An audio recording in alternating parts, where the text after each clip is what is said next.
నమస్తే, welcome to టీవీ4 news. ముందుగా headlines.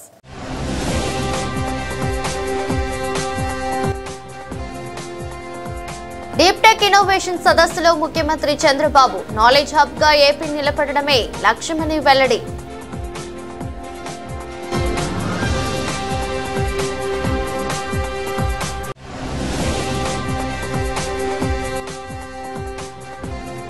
Tummalapalli కళాక్షేత్రంలో అట్టహాసంగా జరిగిన మహానటి సావిత్రి జయంతి నివాళి అర్పించిన మంత్రి కందుల సురేష్.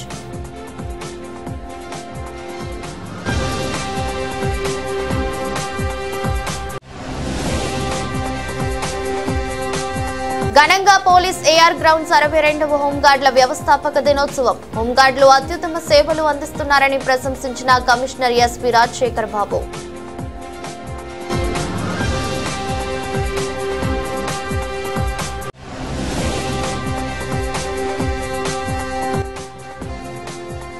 మున్సిపల్ ఇంజనీరింగ్ వర్కర్స్ కార్మికుల సమస్యలు పరిష్కరించండి ప్రభుత్వాన్ని డిమాండ్ చేసిన రాష్ట్ర మున్సిపల్ ఇంజనీరింగ్ వర్కర్స్ యూనియన్ నాయకులు.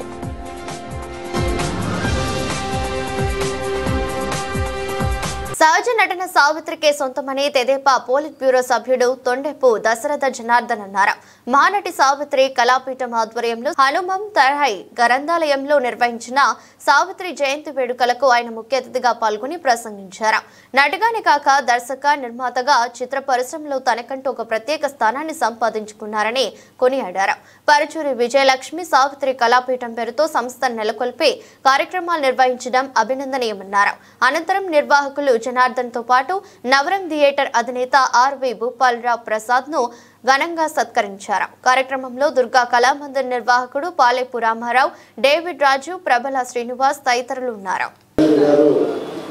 సావిత్రి గారి కార్యక్రమానికి నేను ఫిల్మ్ డిస్ట్రిబ్యూటర్స్ సమావేశంలో మాట్లాడటానికి వచ్చినప్పుడు అక్కడ ఆహ్వానించడం జరిగింది. సావిత్రి గారు అంటే తెలియని వారు లేరు. నిజంగా ఆమె దక్షిణ భారత చలనచిత్ర రంగంలో చెరగని ముద్రేసింది. ఆమె నటిస్తూ ఉంటే కళ్ళతోనే నవరసాలు పండించేది. ఆమె హీరోలతో పాటు పోటీ పడి హీరోయిన్గా, సావిత్రి ఉంటే హీరోయిన్గా చూడటానికి వచ్చే రోజులు కూడా పూర్వం మనం చూసాం. పెద్దలు మీలో పెద్దలందరికీ తెలుసు.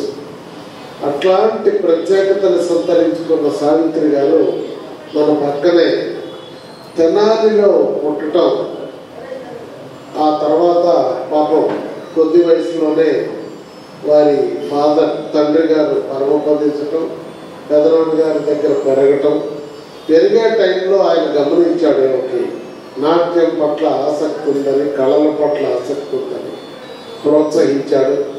ప్రోత్సహించి అప్పుడే తొలి దశలోనే పాతాళ భైరవిలో ఒక చిన్న పాత్రతో స్టార్ట్ చేసింది. ఆ తర్వాత ఆమె యొక్క నటనా చాతుర్యాన్ని చూసి పృథ్వీరాజ్ కపూరే ఆ కాలంలో ఆమెని అభినందించారు. పువ్వు పుట్టగానే పరిమళిస్తుంది అంటారు చూడండి. అప్పుడే ఆమె యొక్క నైపుణ్యం తెలిసిపోయింది. అలా ఆమె ఎంతో గొప్ప కళాకారునిగా ఎంతో మందికి ఆదర్శంగా నటనలో నిలిచి మరి కొద్ది వయసులోనే పాపం 47 సంవత్సరాల వయసులో మన విడిచి వెళ్ళిపోయింది. సరే, మీ అందరికీ తెలుసు ఆమె చాలా సున్నిత మనస్కరాలు, అనేక ఇబ్బందులు పడ్డది. చరిత్ర మీరంతా కష్టమని చెప్తారు. అట్లాంటి పాట అద్భుతంగా పాడింది. ఆమెకి అభినందనలు. అలాగే వారు పాడినారు ఒక మంచి పాట, నేను విన్నాను. అస్సలు అద్భుతంగా ఎంత బాగా పాడిందో. అలానే వారు ఒక పాట పాడారు, అద్భుతంగా పాడినారు. నిజంగా మీరు అందరినీ అభినందిస్తున్నానమ్మా. బాగా డెవలప్ కండి. 3 పువ్వుల 12 కాయల మీరు ఈ రంగాల్లో అభివృద్ధి చెందాలని ఈ పాప గురించి చెప్పింది. నేను టూరిజం వాళ్ళతో మాట్లాడతానమ్మా. తప్పకుండా ఏదేమైనా సమాజంలో కాస్త మనిషన్న కళా పోషణని ఇట్లా కల్చర్, మన యొక్క భాష, మన యొక్క సంస్కృతి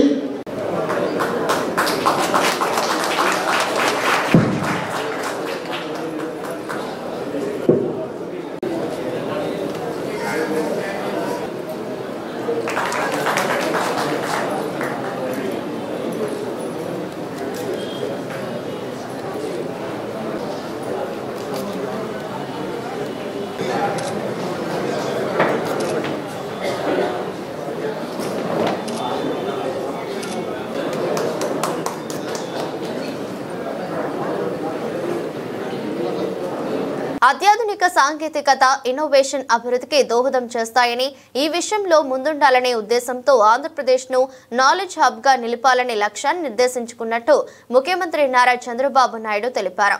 విశాఖపట్నంలో శుక్రవారం global forum for sustainable transformation నేతృత్వంలో నిర్వహించిన national conclave on deep tech innovation సదస్సులో ముఖ్యమంత్రి ముఖ్య అతిథిగా పాల్గొని ప్రసంగించారు.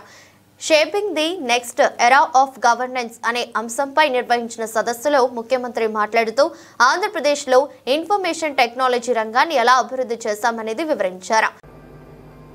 If all of us, I want to make Andhra Pradesh is a knowledge hub. Because of all these things, historical information is we are having on cloud. Artificial intelligence is matured. Real-time information you can collect real-time with various devices. One is cell phone. You can go to the field. You can check there is a pest. Immediately one SMS message or one WhatsApp message, drone will come. It will detect pest exactly and application of pesticides with precision. These are all happening today. Night times you have to program drone, you may not do it. So we are having CCTV cameras. It is watching continuously, information is coming. So surveillance automatically we can do. Then drone at any time. We can send any remote area, not one use case, any use cases, number of use cases. Even medicines, transportation, or analytics, or real-time application, all these things we can do it. IoTs, medical devices are coming today, I am seeing. Not one application. One is preventive health. One is monitoring health. One is whenever there is a need, at that time you can go for cure. With all these combinations, you can reduce medical cost drastically. These are all various advantages we are having. So, Government of Andhra Pradesh also thinking very seriously. We are preparing Vision 2047. Swarna Andhra Pradesh, Vision 2047. We are keeping very high targets, 15% growth rate. Everybody is saying, is it possible?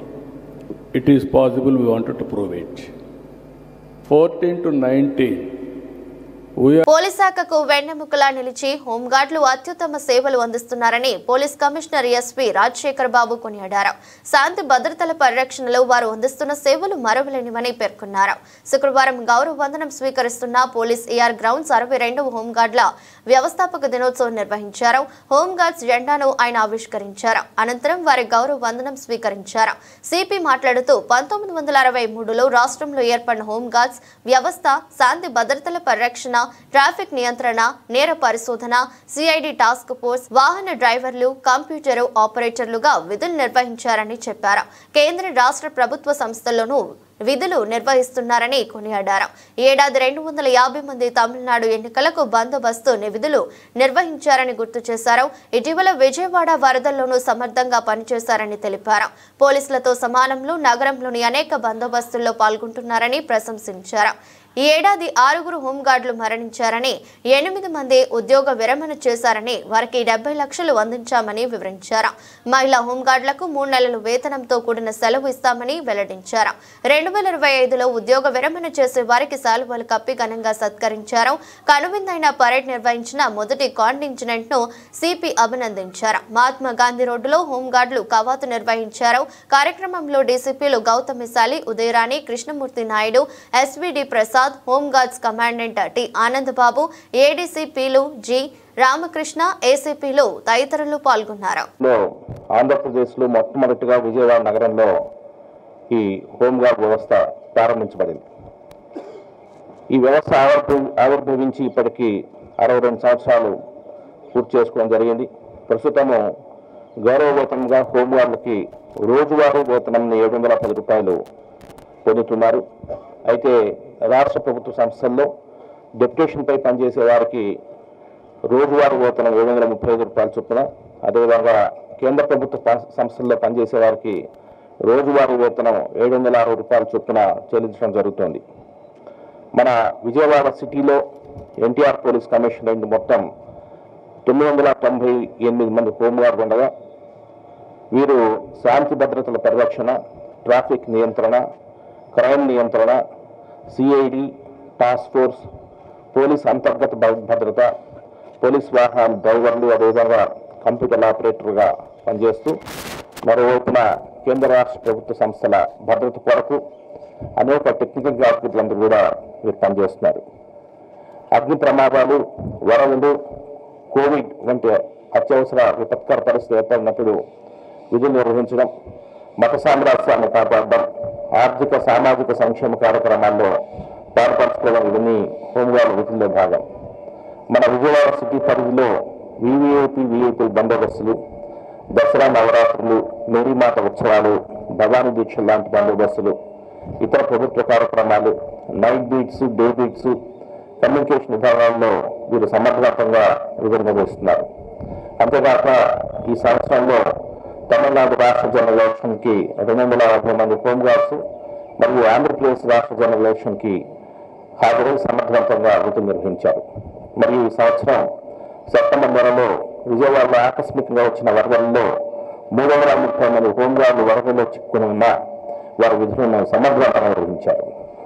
Deputation విధానంపై steel plant Visakhapatnam నందు, అదేవిధంగా విజయవాడలోని శ్రీ దుర్గామల్లేశ్వర స్వామి ఆలయం నందు, CID department, AP Transco, vigilance and enforcement department, Doordarshan, Vijayawada Gannavaram sub జైలులో, federal బ్యాంకులో, అదేవిధంగా district fire సర్వీస్లో, ఎఫ్సిఐలో, రోడ్ సేఫ్టీ అథారిటీ లాంటి మొత్తం 11 డిపార్ట్మెంట్లో వీరి యొక్క సేవలు వినియోగించబడుతున్నాయి. అయితే హోంగార్డ్ సంక్షేమ పథకాలు ఒకసారి చూస్తే చనిపోయిన హోంగార్డ్ కుటుంబాలకు ప్రభుత్వం నుంచి ఎక్స్గ్రేషియా 5 లక్షల రూపాయలు చొప్పున ఇస్తున్నారు. ఈ సంవత్సరంలో మరణించిన 6 మంది హోంగార్డ్ కుటుంబాలకి ఈ 5 లక్షల రూపాయలు ఒక్కొక్కరికి చెల్లించడం జరిగింది. అంతేకాక ఈ సంవత్సరం 2024లో మరణించిన 6 హోంగార్డు యొక్క కుటుంబాలకు మరియు పదవి విరమణ చేసిన 8 మంది హోంగార్డులకి వన్ డే కంట్రిబ్యూషన్ నుండి ఒక్కొక్కరికి 5 లక్షల రూపాయలు చొప్పున మొత్తం 70 లక్షలు చెల్లించడం జరిగింది. ఈ సంవత్సరం అనేక కారణాల వల్ల మరణించిన హోంగార్డ్ కుటుంబ సభ్యుల్లో అర్హులైన 6 కార్మిక నియామకాలు కింద హోంగార్డు ఉద్యోగం ఇవ్వడం జరిగింది. మహిళా హోంగార్డులకి వేతనంతో కూడిన 3 నెలల ప్రసూతి సెలవు ఇస్తున్నాం. అదేవిధంగా రాజ్యాంగ నిర్మాత బిఆర్ అంబేద్కర్ రచించిన రాజ్యాంగం ప్రకారం ప్రతి ఒక్కరూ పయనించాలని డాక్టర్ బిఆర్ అంబేద్కర్ యూత్ అధ్యక్షుడు పైడిపల్లి ప్రభుచరణ్ తెలిపారు. బడుగు బలహీన వర్గాలు అభివృద్ధి ధ్యేయంగా డాక్టర్ బిఆర్ అంబేద్కర్ రాజ్యాంగాన్ని రచించారని పేర్కొన్నారు. రాజ్యాంగ నిర్మాత డాక్టర్ బిఆర్ అంబేద్కర్ వర్ధంతి సందర్భంగా పశ్చిమ నియోజకవర్గంలోని తేనేరుపేటలో డాక్టర్ బిఆర్ అంబేద్కర్ యూత్ ఆధ్వర్యంలో అంబేద్కర్ విగ్రహానికి పూలమాలలు వేసి ఘన నివాళులర్పించారు. ఈ సందర్భంగా పైడిపల్లి ప్రభుచరణ్ మాట్లాడుతూ అంబేద్కర్ స్ఫూర్తి ఎల్లవేళలా సమాజానికి మార్గదర్శకంగా నిలిచేందుకు ఉపయోగపడుతుందని పేర్కొన్నారు. ఆయన జీవితం అందరికీ ఆదర్శనీయమని కొనియాడారు. బడుగు బలహీన వర్గాలు అభివృద్ధి చెందినప్పుడే డాక్టర్ బిఆర్ అంబేద్కర్ కలలు సాకారం అవుతాయని పేర్కొన్నారు. నా పేరు పైడిపల్లి ప్రభుచరణ్ అండి. మాది టేనర్పేట చిట్నగర్ డాక్టర్ బిఆర్ అంబేద్కర్ యూత్ అండి. మా యూత్ వచ్చేసరికి పైడిపల్లి ప్రభుచరణ్, అలాగే దాసరి చరణ్ తేజ్, పగిడిపల్లి శంకర్, కొలగాని నరేష్ అండి. మా అందరి ఆధ్వర్యంలో ఈరోజు డాక్టర్ బిఆర్ అంబేద్కర్ గారి వర్ధంతి వేడుకలను చేస్తున్నాము. సో ఇవాళ చేయడానికి గల కారణం ఏంటంటే డాక్టర్ బిఆర్ అంబేద్కర్ గారి వర్ధంతి కాబోన్న 68వ వర్ధంతి ఆయనకి నివాళులు అర్పిస్తున్నాము. కాబట్టి ఆయన లేని లోటుని రాజ్యాంగంలో మేము చూసుకొని ఎంతగానో సంతోషిస్తున్నాము. అన్ని కుల మతాలని ఏమి భేదం లేకోకుండా మనిషి అనేవాడు ఒక్కడే అనే ఇండియన్ కాన్స్టిట్యూషన్ని నిర్మించి అందరినీ ఒకలాగా చూడాలని, ఒకలాగా ఉండాలని, కలిసిమెలిసి చేయాలని చెప్పి ఆయన కోరికను ఈరోజు మేము అలాగే పాటిస్తున్నామని చెప్తున్నాం. అందరికీ జై భీమ్. జై భీమ్ అండి. నా పేరు దాసరి చరణ్ తేజ.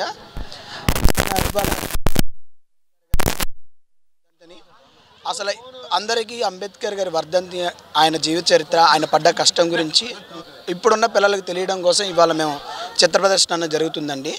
ఇదేంటంటే ఆయన ఒక రాజ్యాంగం రాయడం కోసం ఒక దళిత వర్గంలో పుట్టి ఎన్నో బాధల్ని అనుభవించి ఆయన ఈరోజు ఒక మన రాజ్యాంగానికి, దేశానికి మన రాజ్యాంగాన్ని నిర్మించారండి. అలాంటి ఆయన పడ్డ కష్టాన్ని ఈరోజు మేము ఆ ఫలితాలను మేము పొందుతున్నాం. అది పొందుతున్న దానికి ఎంతో కొంత కృతజ్ఞతగా ఈరోజు ఈ వేడుకలు జరుపుకోవడం అన్నది జరుగుతుంది. అందరికీ జై భీమ్. Thank you. నా పేరు Dasari Charan Teja. Municipal engineering workers కార్మికుల సమస్యలు పరిష్కరించాలని, లేని పక్షంలో తమ నిరసనను తీవ్రతరం చేస్తామని Andhra Pradesh municipal engineering workers union నాయకులు రాష్ట్ర ప్రభుత్వాన్ని హెచ్చరిస్తున్నారు. ఈ ఆదివారం అర్ధరాత్రి 12 గంటల తర్వాత ఇంజనీరింగ్ విభాగానికి సంబంధించిన నీటి సరఫరా, వీధి దీపాలను ఆర్పివేయడం జరుగుతుందని వారు వెల్లడించారు. స్థానిక ప్రెస్ క్లబ్ లో ఏర్పాటు చేసిన విలేకరుల సమావేశంలో మాట్లాడుతూ సీనియారిటీ ప్రతిపాదికన జీతాలు చెల్లించాలని చెప్పారు. తమకు కూడా సంక్షేమ పథకాలు, హెచ్ఆర్ పాలసీ అమలు చేయాలని వారు డిమాండ్ చేశారు. ఈ కార్యక్రమంలో యూనియన్ నాయకులు బాషా ఫక్రుద్దీన్, కోటేశ్వర్ గౌడ్, రమేష్లు పాల్గొన్నారు. Andhra Pradesh municipal engineering workers union రాష్ట్ర general secretary K Koteswar Goud ఇక్కడ విచ్చేసినటువంటి పాత్రికేయులకు, ఎలక్ట్రానిక్ అండ్ ప్రింట్ మీడియా మిత్రులందరికీ కూడా నమస్కారం. ఇప్పుడు చెప్పదలసిన విషయం ఏంటంటే, గడిచిన దశాబ్దాల కాలం నుంచి మున్సిపల్ కార్మికులు చాలా ఇబ్బందులు పడుతూ ఉన్నారు. దీని మీద రాష్ట్ర వ్యాప్తంగా ఇంజనీరింగ్ కార్మికులు సమ్మెకు పిలుపునివ్వడం అనేది జరిగింది. పోయిన నెల 25వ తారీఖు సంబంధిత అధికారులకు సమ్మె నోటీస్ అందడం జరిగినది. ఈ సమ్మె గురించి కార్మికులందరికీ కూడా తెలియజేయడం ఏమనగా, రాష్ట్ర వ్యాప్తంగా ఉన్నటువంటి మన కార్మికులందరూ కూడా ఏకతాటిపైకి వచ్చి మన ఈ సమ్మెను జయప్రదం చేయాలని, ముఖ్యంగా ఎక్కడా కూడా కొంత సంఘ నాయకులైతేనేమి, మధ్యవర్తులైతేనేమి భయాందోళన గురి చేస్తూ ఉన్నారు. అలాంటిది ఏది మీరు పట్టించుకోకుండా మన హక్కుల సాధన కోసం,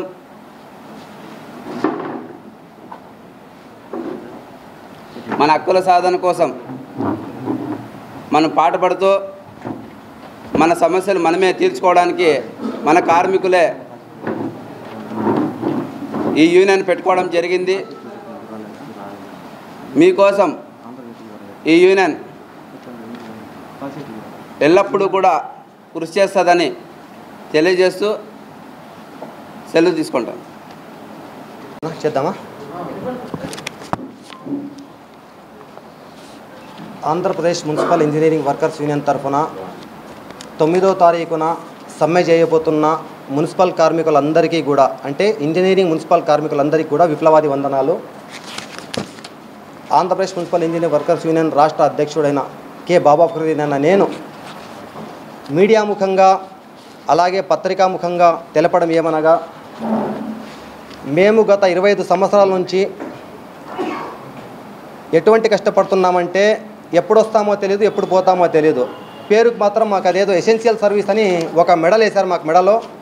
దాన్ని మాకు సాకుగా చూపించి మీరు ఏమీ చేయకూడదు, మీరు ఎక్కడికి పోకూడదు అంటున్నారు. మరి మేము ఎసెన్షియల్ సర్వీస్ అయితే మరి ఇతర ఉద్యోగాల్లో ఉన్నారు, ప్రాణాలు పోసే ప్రాణదాతలు ఉన్నారు, ఇకపోతే రవాణా సౌకర్యాలు ఉన్నాయి, ఇవన్నీ ఉన్నాయి. ఇందులో కూడా దాదాపుగా నాకు తెలిసినంత వరకు ఇందులో కూడా దాదాపుగా అత్యవసర సేవలు ఉన్నాయి. మరి అటువంటిది వాళ్లకు లేని ఇబ్బంది వాళ్లకు కలగని ఇబ్బంది మనకెందుకు కలిగిస్తున్నారు మీరు? నేను పత్రికాముఖంగా మీకు సూటిగా అడుగుతున్నా. ఏమైనా మాట్లాడితే మీరు ఎసెన్షియల్ సర్వీస్ అంటున్నారు, ఇంకేమైనా మాట్లాడితే మీరు ఏదో తీసేస్తామని భయపెడుతున్నారు.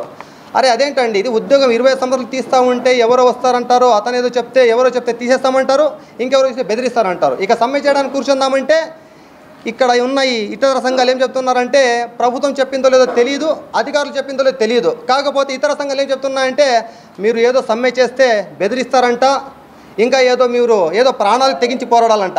అంటే సమ్మె చేసేదానికి ప్రాణాలు తెగించేది నాకైతే అర్థం కాలే. సమ్మె చేయాలంటే ఏమన్నా వాళ్ళు ఏమన్నారంటే ఆ రకంగా డైరెక్ట్గా చెప్పారు. వాళ్ళు ఏం చెప్పారంటే ప్రాణాలకు తెగించి మరీ పోరాడాలంట. అంటే మనం ఏమైనా యుద్ధానికి వెళ్తున్నామా లేకుంటే సంపరానికి వెళ్తున్నామా? అరే బాబు మా కడుపు కాలేదు. మహానటి సావిత్రికి మంత్రి కందుల సురేష్ ఘన నివాళులర్పించారు. మహానటి సావిత్రి జయంతి సందర్భంగా తుమ్మలపల్లి కళాక్షేత్రంలో సావిత్రి కళాపీఠం ఆధ్వర్యంలో ఏర్పాటు చేసిన కార్యక్రమంలో మంత్రి కందుల దుర్గేష్, ఆంధ్రప్రదేశ్ నాటక కళారంగ సంస్థ చైర్మన్ గుమ్మడి గోపాలకృష్ణతో పాటు పలువురు ప్రముఖులు ఈ కార్యక్రమంలో పాల్గొని సావిత్రికి నివాళులర్పించారు. సావిత్రి తెలుగు ప్రేక్షకుల మధ్యలో చెరగని ముద్ర వేసుకున్నారని ఈ సందర్భంగా వారు కొనియాడారు. మహానటి సావిత్రి గారి జయంతి సందర్భంగా ఆవిడ విగ్రహానికి పుష్పమాల వేసుకునేటువంటి అదృష్టం కలిగినందుకు ఆనందిస్తూ, ముఖ్యంగా తెలుగు సినిమా నటి అంటే ఓ సినిమాలో చెప్పినట్లుగా మరో 10 తరాల వరకు కూడా ఒకే ఒక్క పేరు జ్ఞాపకం వస్తుంది. ఆ పేరు శ్రీమతి సావిత్రి గారు. అద్భుతమైనటువంటి హావభావాలతోటి ఎలాంటి పాత్రనైనా సరే అవలీలగా పోషించగలిగేటువంటి నట విదుషీమణి శ్రీమతి సావిత్రి గారు. ఆవిడ చెయ్యని పాత్ర లేదు, ప్రదర్శించినటువంటి అంశం కానీ భావాలు కానీ అదేవిధంగా రసం కానీ ఏదీ లేదు. అన్ని రసాలు నవరసాలు పోషించినటువంటి మహానటి ఆమె.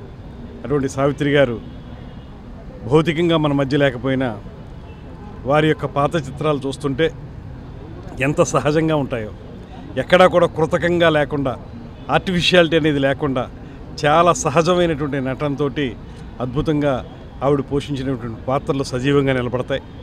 అటువంటి మహానటికి ఈరోజు ఈ జయంతి సందర్భంగా నివాళులు అర్పించుకునేటువంటి అవకాశం లభించటం, ఆమె యొక్క స్ఫూర్తి కళారంగానికి నాటక రంగానికి మరింత కాలం పాటు కొనసాగాలని ఆకాంక్షిస్తూ వారికి మరొకసారి స్మృత్యంజలి ఘటిస్తూ సెలవు తీసుకుంటున్నాను. భారతదేశం అంటేనే చలనచిత్రానికి ఎంతో ముఖ్యంగా మనం భావిస్తాము. అందులోనూ తెలుగు చలనచిత్రం తరాలు మారినా కూడా ఎప్పటికీ మర్చిపోలేని పేరు ఏదన్నా ఉంది అంటే అది సావిత్రమ్మ. అమ్మ అనే పిలుస్తాం ఇప్పటికి కూడా. మహానటి సావిత్రి అనే ఒక చిత్రం ద్వారా ఈ జనరేషన్కి కూడా సావిత్రమ్మ చేసిన పాత్రలు కానివ్వండి, ఆమె గొప్పతనం కానివ్వండి తెలుసుకునే అవకాశం వచ్చింది. ఈరోజు సావిత్రి కళాపీఠం ద్వారా 18 సంవత్సరాలు అయింది. ఈనాటికి కూడా ఆమెను స్మరించుకునే అవకాశాన్ని, ఆమె పుట్టినరోజు వేడుకల్ని, జయంతులు అవన్నీ సెలబ్రేట్ చేసుకునే ఒక అవకాశాన్ని మా అందరికీ కల్పించినందుకు ధన్యవాదాలు తెలియజేస్తూ, ఇది ఖచ్చితంగా మరి ముందుకు వెళ్ళాలని, ఎన్నో ఏళ్ళు నిలబడాలి, వచ్చే తరాలకు కూడా సావిత్రమ్మ లాంటి గొప్ప మహానటి యొక్క ఔన్నత్యాన్ని తెలియజేయాలని కోరుకుంటూ మా అందరినీ ఇక్కడికి ఆహ్వానించినందుకు ధన్యవాదాలు. రాష్ట్ర ప్రభుత్వం గౌరవ ముఖ్యమంత్రి ఆదేశాలకు అనుగుణంగా రాష్ట్ర వ్యాప్తంగా శుక్రవారం నుంచి 33 రోజుల పాటు రెవెన్యూ సదస్సులు జరుగుతాయని, రెవెన్యూ సదస్సుల ద్వారా భూ హక్కుకు భరోసా కల్పిస్తూ భూ సమస్యలను పరిష్కరించడం జరుగుతుందని రాష్ట్ర రెవెన్యూ శాఖ ప్రత్యేక ప్రధాన కార్యదర్శి ఆర్పి సిసోడియా అన్నారు.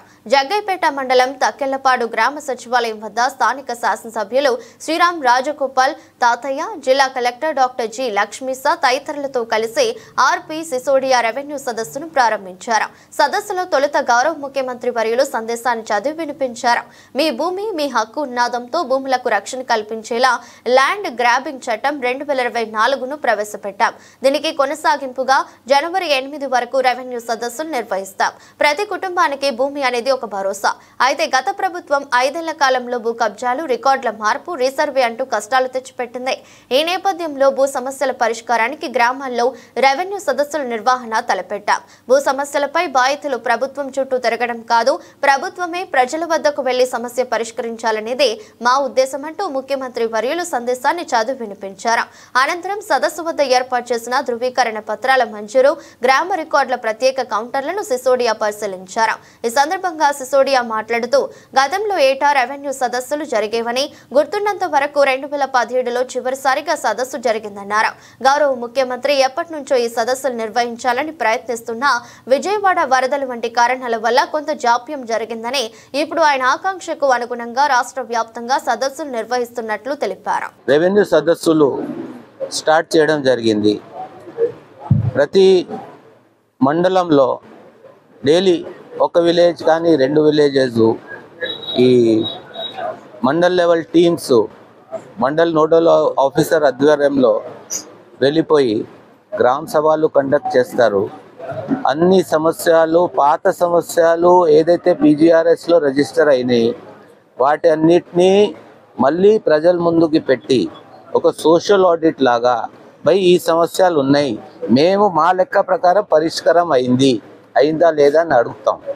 ప్లస్ కొత్త అర్జీలు తీసుకొస్తాం. పీజీఆర్ఎస్లో సెపరేట్ ఒక మాడ్యూల్ పెట్టాం.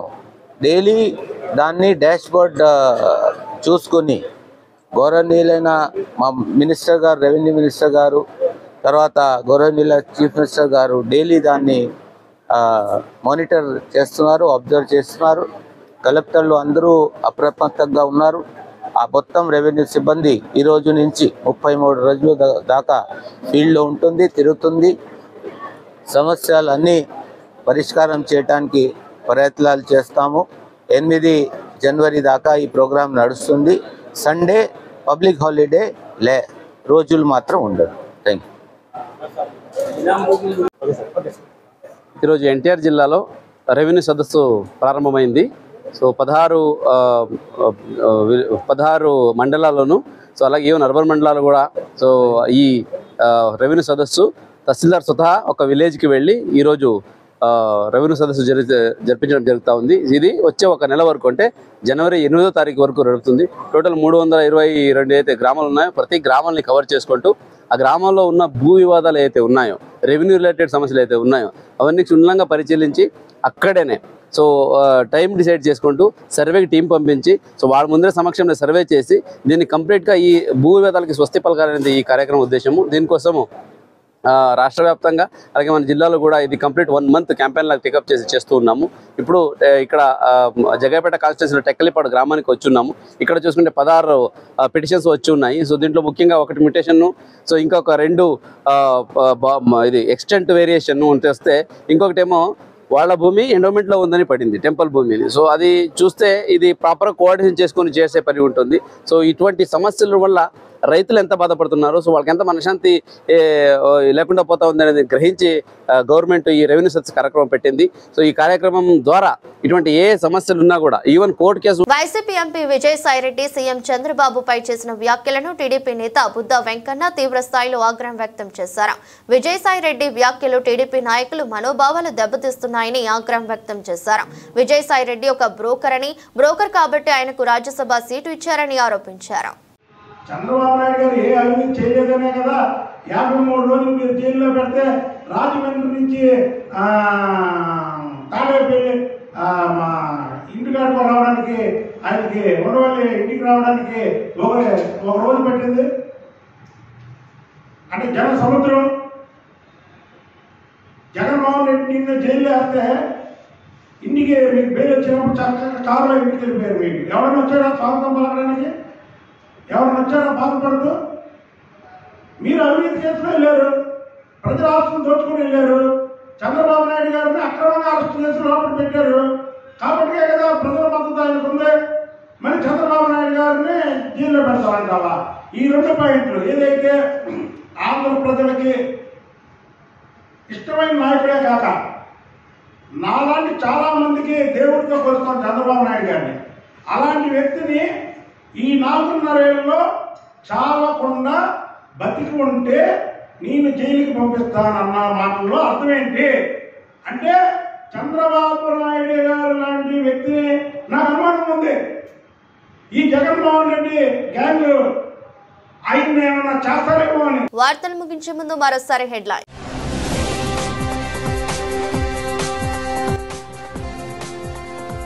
డీప్ టెక్ ఇన్నోవేషన్ సదస్సులో ముఖ్యమంత్రి చంద్రబాబు నాలెడ్జ్ హబ్ గా ఏపీ నిలబడడమే లక్ష్యమని వెల్లడి.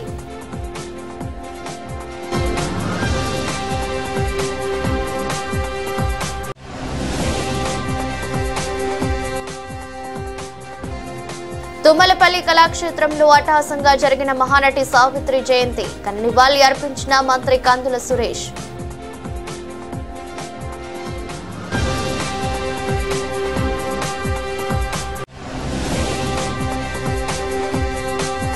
ఘనంగా పోలీస్ ఏఆర్ గ్రౌండ్స్ 62వ హోంగార్డుల వ్యవస్థాపక దినోత్సవం. హోంగార్డులు అత్యుత్తమ సేవలు అందిస్తున్నారని ప్రశంసించిన కమిషనర్ ఎస్పీ రాజశేఖర్ బాబు.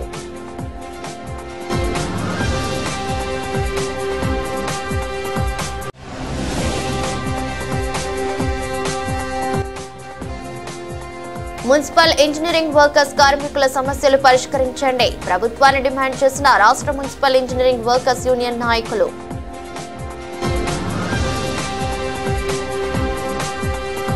ఇది బులెటిన్. మరో బులెటిన్లో మళ్ళీ కలుద్దాం. అంతవరకు సెలవు. నమస్కారం.